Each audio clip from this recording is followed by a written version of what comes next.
Tengo que asumir con una doble militancia, porque por una parte, precozmente, en el inicio de mi vida profesional, terminando mi formación como médico, me tocó vivir una experiencia también de cárcel, tortura, año 1975, estando en el internado de mi carrera de medicina en la gloriosa Universidad de Concepción. Y por lo tanto, el inicio de mi vida profesional como médico general ya me mete de frentón, digamos, en el trabajo de apoyo, asistencia, acompañamiento de personas que fueron víctimas de violaciones a los derechos humanos durante todo ese periodo de los primeros años de la dictadura militar. Yo fui médico general en Tocopilla durante 6 años.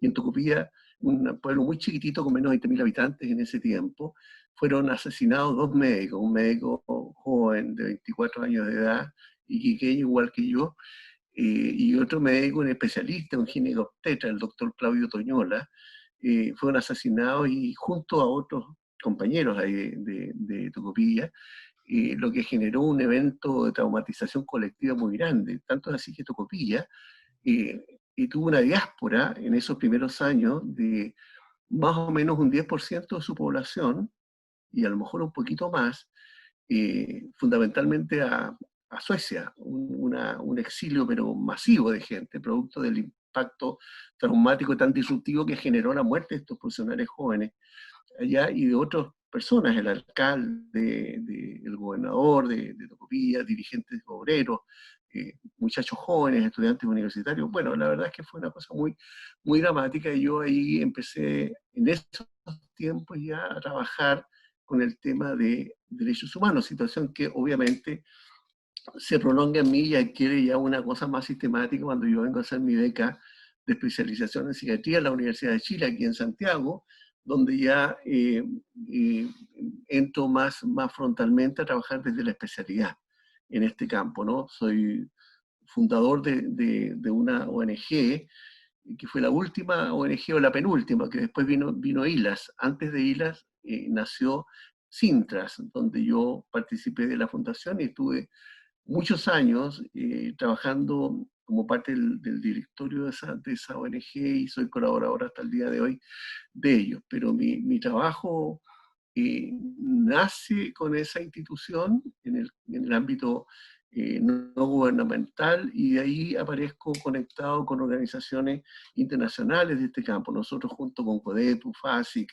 el mismo ILAS que se incorporó después, PIDE, hicimos una coordinación permanente del trabajo en salud mental para las víctimas de violación a los derechos humanos y además fuimos promotores de una importante red de contactos internacionales. Hicimos varios eventos internacionales, no solamente a nivel regional latinoamericano, sino que también a nivel mundial, y donde este grupo chileno, y muy en alianzas fraternas con equipos del Cono Sur, ¿no? Los argentinos, el EATIP de Argentina, el CERSOC de Uruguay, el Grupo Tortura Nunca Más de Río de Janeiro, tenemos grandes amigos que nos hemos acompañado por tantos años, hicimos un trabajo muy importante de hacer aportes desde el Cono Sur de América Latina a la construcción de un marco teórico conceptual y metodológico para el abordaje de los temas clínicos y psicosociales que están ligados a esta problemática. Y de ahí yo, bueno, no he parado, pues digamos, fue el primer campo de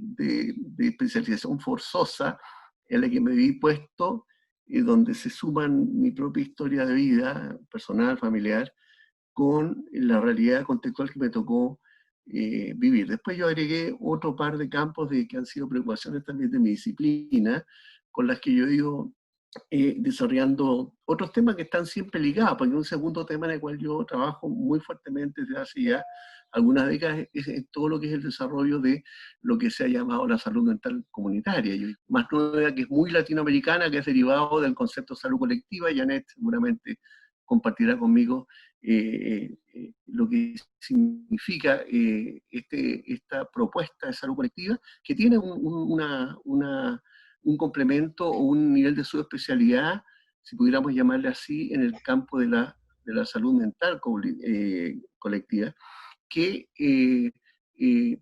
agranda y enriquece mucho más lo que es el concepto tradicional de un modelo comunitario en salud. En eso, ese ha sido mi segundo ámbito. Y el tercero, en los últimos 15 años he estado trabajando muy fuertemente en la interculturalidad en salud. Entonces, con esos tres ámbitos de trabajo mío, hay una cuestión bastante unitaria, porque son miradas, perspectivas que se complementan y se enriquecen mutuamente. Ese es un poquitito el campo de mis ocupaciones. Y hoy día soy psiquiatra Price, he sido por 30 años médico psiquiatra Price de trinchera, de equipo Price, y además soy asesor del Price Mensal. Y eso es lo que hago en este ámbito. Fuera de eso trabajo en la Escuela de Salud Pública, en la actividad académica, en estos tres ámbitos que yo les acabo de mencionar. En eso estamos en este minuto elaborando. Los temas del daño a nivel individual, a nivel familiar, a nivel colectivo que generaba el terrorismo de Estado en las personas, solamente más, digamos. Todos teníamos, digamos, distintas proyecciones, pero hay un mérito, el mérito dialógico, el mérito del intercambio, la conversación, el diálogo permanente entre los equipos y la capacidad para poder compartir los avances, las cosas que fueron útiles y desechar y aprender en conjunto a desechar aquellas cosas que no servían para construir un modelo de trabajo. Establecimos de facto, digamos, la idea de que aquí había la posibilidad de conciliar miradas para avanzar. Y eso fue lo que sirvió de piso para comprender de que el tema de la reparación en salud y en salud mental para las víctimas del terrorismo de Estado era una tarea de políticas públicas, políticas de Estado. Y cuando en marzo se levantan en mi tierra, Pisagua, donde nació mi madre, se levantan los primeros cuerpos, entre ellos mi gran amigo el Chonyo Sangüesa, que es el cuerpo que aparece con los hoyitos en el pecho, que es una cosa que dio vuelta al mundo, ¿no? Aparece una convocatoria, digamos, a configurar un programa nacional, que partió con Iquique, que fue el Price señero, el Price con el que se inaugura todo y de ahí para adelante empieza un proceso de crecimiento y desarrollo de una línea progresiva muy interesante, que es tal vez una de las más importantes y sólidas en América Latina, de respuesta del Estado en el campo de la salud, con todas las limitaciones que podamos entender que tiene.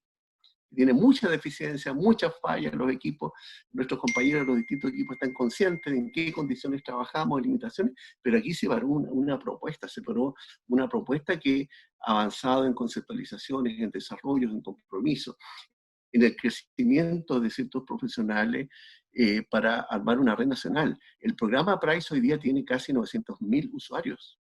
Casi 900.000 usuarios. O sea, aquí tenemos nosotros una población de sujetos que están asociados a la historia represiva en Chile muy grande. Por lo tanto, como tema de salud pública, el trauma social derivado de las violaciones a los derechos humanos es de una tremenda trascendencia. Y lo que ha ido pasando en Price es súper valioso, en términos que ahí hay, fuera de todo lo que es un espacio de construcción de clínica, de experiencias de psicología social, de trabajo de memoria, ¿no es cierto? Hay una eh, construcción de un modelo de trabajo que ha sido estudiado en distintos lugares del mundo, sobre todo en América Latina, porque ha adquirido, digamos, un desarrollo que ha sido bastante interesante.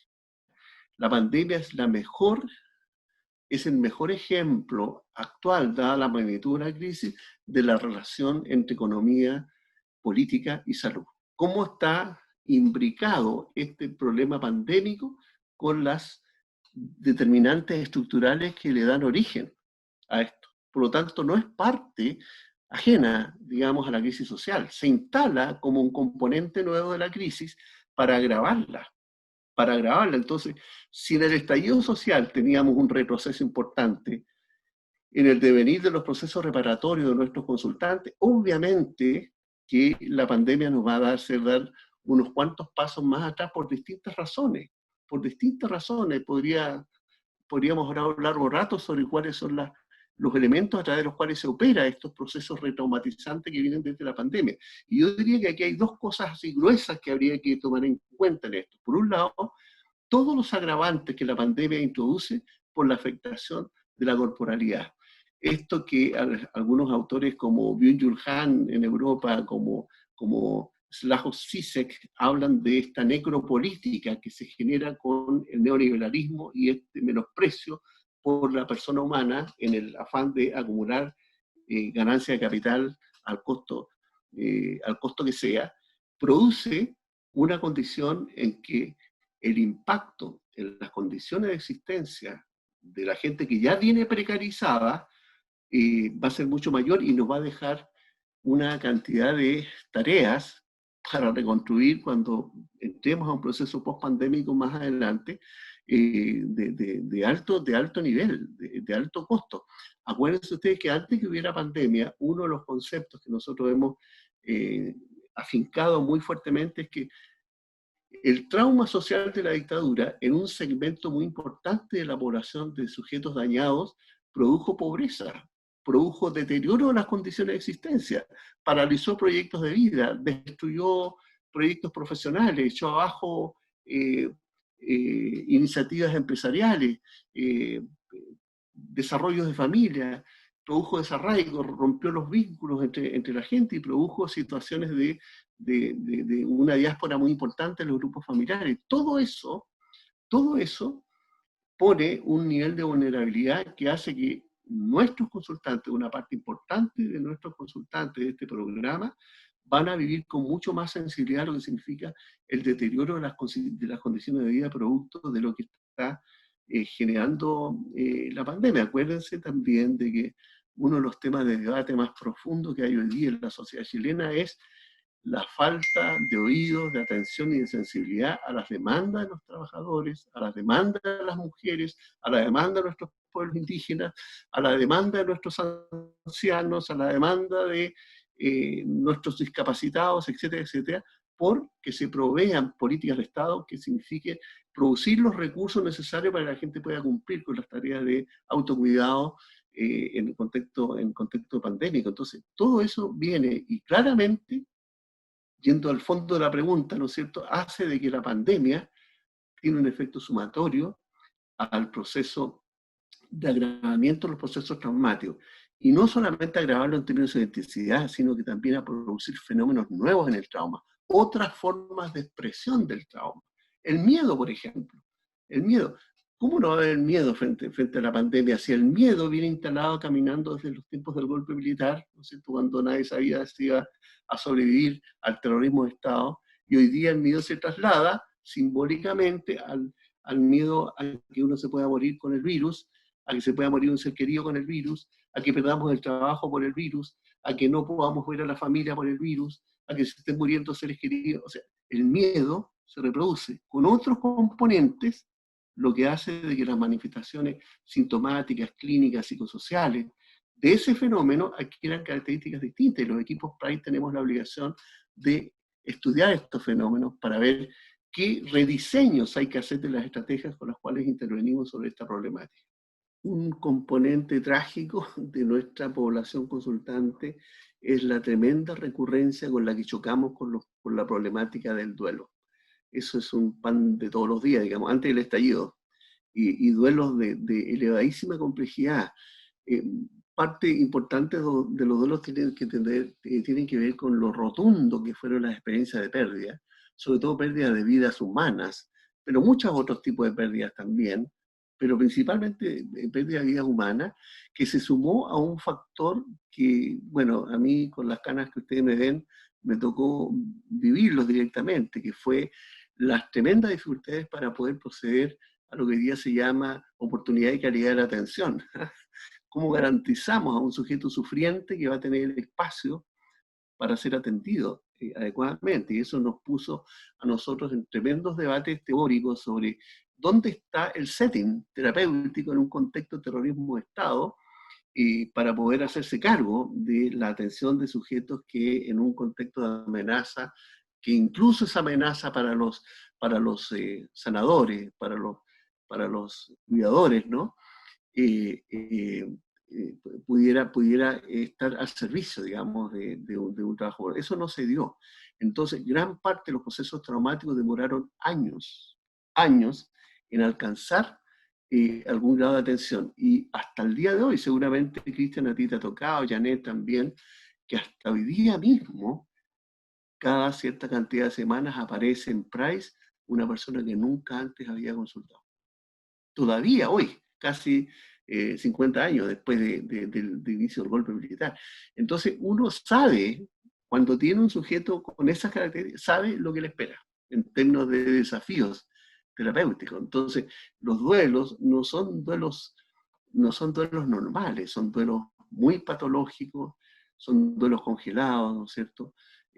Son duelos que están disociados y que se han encontrado en la configuración psíquica de la persona humana, y que mientras más años pasan, se hace mucho más difícil el poder abordarlo. Entonces, cuando vienen estas otras nuevas situaciones de pérdida, lo que sucede es que no es que haya una separación metafísica entre el duelo que venía caminando y este duelo nuevo.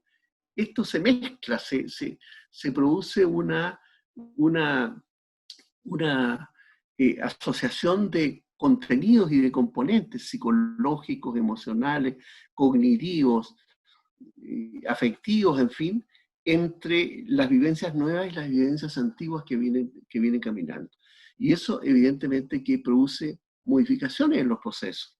Como les decía hace un rato, se conserva un núcleo de lo viejo que venía caminando, pero aparecen elementos nuevos que nos obligan a nosotros a tensionar bien nuestras capacidades y los recursos con los cuales nosotros podemos estar intentando enfrentar los procesos de lo, porque la pandemia, la primera amenaza que produce la pandemia es la muerte.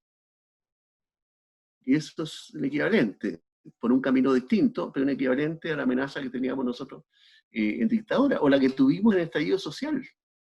El estallido social se produjo en un nivel un poquitito distinto, con una magnitud diferente, no cabe duda, pero también estuvo ese tema, ¿no?, puesto muy fuertemente.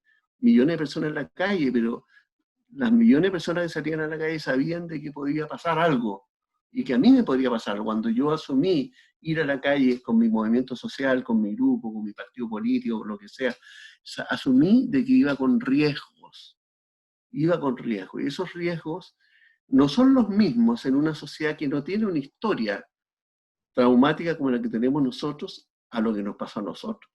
Muchas gracias, y fue muy linda la experiencia, Janet, que ustedes han hecho como Price. Yo creo que este es un ejemplo para los demás equipos Price. Estas cosas son las que necesitamos hacer, y tenemos calidad y tenemos capacidad en toda la red Price para hacer cosas hermosas como las que están haciendo ustedes. Carlos tiene mucha experiencia y sin duda que su voz está llena de mucha autoridad, por todo el bagaje de conocimiento que tiene, tanto de la política de reparación, sus propios antecedentes de vida, qué sé yo, pero en ese sentido tal vez plantear nosotros que como Price del Metropolitano Sur, también hemos desarrollado una reflexión al respecto de cuál va a ser el impacto que va a generar tanto para las personas que nosotros atendemos, para nuestra institucionalidad y también para nosotros de manera interna como equipo, ya que estamos, como dice Carlos, acostumbrados a tener desafíos mayores que van de repente más allá de las fuerzas que nosotros tenemos. Que no se sustentan exclusivamente con el compromiso que tú puedas tener por la entrega, digamos, a esta función que se realiza con mucho cariño. Pero un poco también sentimos que este fenómeno de la pandemia, que era un poco, yo creo que era un poco menos inesperado que el estallido social, la pandemia como ha desnudado la precariedad del sistema de salud. Era conocida, pero una vez viene la pandemia, o sea, fue como un espectro, ¿cierto? Un fantasma que siempre circulaba, pero que se te apareció sin poder tú evadirlo. Y en ese sentido pensamos que es un momento histórico notable, muy exigente, muy demasiadamente desafiante para todos los equipos a nivel nacional. Todos los equipos compartimos básicamente los mismos desafíos, las mismas limitaciones, las mismas frustraciones, las mismas alegrías, las mismas motivaciones. Hay un espíritu de cuerpo muy interesante y muy bonito a nivel nacional entre los distintos equipos y las distintas coordinaciones. Y en ese sentido también sentimos que esta situación devela también el agotamiento de un modelo médico en el sentido de una visión dominante en salud con un carácter muy reduccionista, muy asistencialista, muy paternalista, como decía Carlos, que es, o sea, ya el modelo médico es totalmente insuficiente. Sin embargo, el modelo médico es aún dominante en la salud pública, por lo menos que es la que nosotros conocemos. Entonces te pone en un escenario muy a contracorriente, muy desafiante, y donde también nos ha mostrado esta pandemia que los conocimientos que se habían desarrollado, que hemos desarrollado en salud física, en salud mental, en ciencia, más allá de lo que nosotros creíamos, son insuficientes, son totalmente insuficientes, y también nos pone en una situación difícil de ver cuáles van a ser los supuestos y las premisas con los que nosotros vamos a operar al futuro, teniendo en cuenta también que toda convicción y toda propuesta que pueda realizar en este momento tiene un carácter como de transitorio y de temporal, ¿cierto? Y eso también nos hace tomar, ponernos desde una mirada un poco más humilde en el sentido de aceptar todas estas incertezas que se nos vienen, más allá de las que ya teníamos, porque muchas cosas se han ido aprendiendo, pero sabemos que muchas de ellas no las hemos aprendido aún y tal vez no vamos a llegar a aprender. Entonces, cuando tú trabajas en salud y hablas del derecho a la salud, muchas veces tú hablas del derecho a la salud, pero realmente no estás hablando del derecho a la salud. O sea, negar el derecho a la salud, en realidad lo que estás negando es el derecho a la vida. Y la vida es el bien de todos los bienes, particularmente en derechos humanos y en todos los ámbitos de la vida. Entonces, dado que acá el marco conceptual es más sociopolítico que médico, y esta pandemia te obliga como a volver a conceptos muy primitivos, la verdad es que nosotros pensamos que es un proceso muy exigente, que nosotros siempre vamos un poco teniendo más y más desafíos, ¿cierto? Es realmente un camino que no terminamos de recorrer, donde nos queda mucho, y como dice Carlos, este es una oportunidad para nosotros de ir haciendo un cuerpo mayor de compromiso con una causa como son los derechos humanos, y de arrastrar este enorme carro entre todas y todos.